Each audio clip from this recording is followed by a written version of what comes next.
Hey everyone, welcome to a quick recording on fiscal policy. These are the notes you will need to complete item number 27.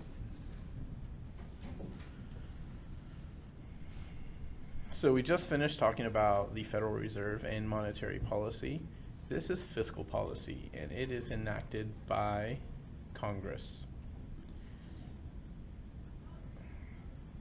So, fiscal policy mostly deals with the manipulation of taxes.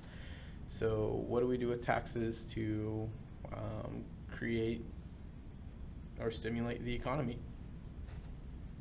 So supply side economics would focus on achieving economic growth and stability by increasing product supplies, and calls for limited government economic involvement in business activities.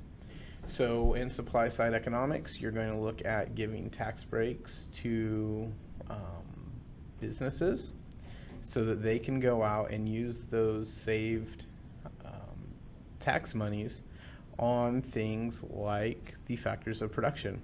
So they can go out and buy more raw materials or hire some new people or make a new factory.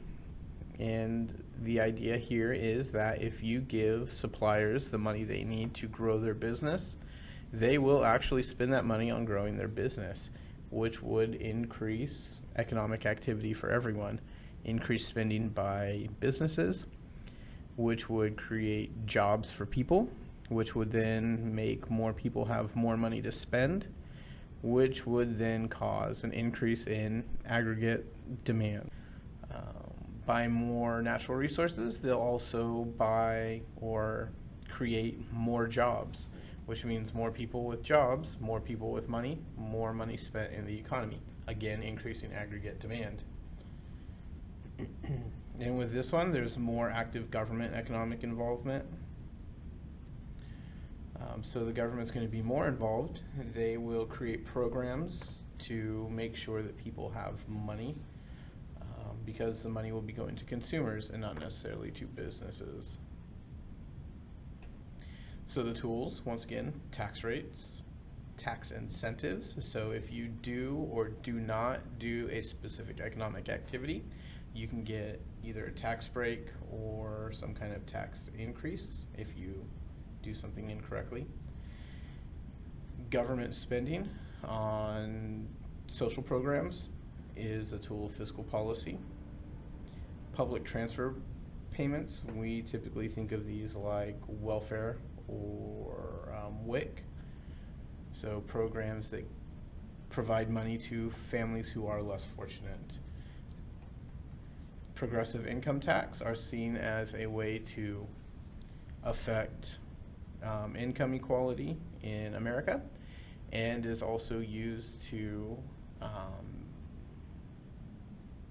make sure that certain people have money in their pockets through the use of taxes. Limitations, once again, is a big timing problem. We cannot control when things are enacted. It takes time to analyze the economy, to come up with an economic solution, and then share that economic solution with all important parties involved. And then just enacting it takes time. And by that time, the economy could have shifted and we might be in a completely different part of the business cycle. Political pressures. Your political party has ideas on what should or should not be done. And if you want to stay in office with that political party, then you will be pressured sometimes to do things that you may not necessarily agree with. Unpredictable economic behaviors. You cannot control how people act, whether it be a business or a consumer. You can't control how people are going to act. So you might give people more money in their pockets, and rather than spend it, they might put it in savings, which means it's not then spent. So supply side and demand side policy is a little bit scary. And then lack of coordination amongst government policies again. One policy doesn't like necessarily working with another or talking with another or letting another receive their glory. So sometimes there's a lack of coordination there.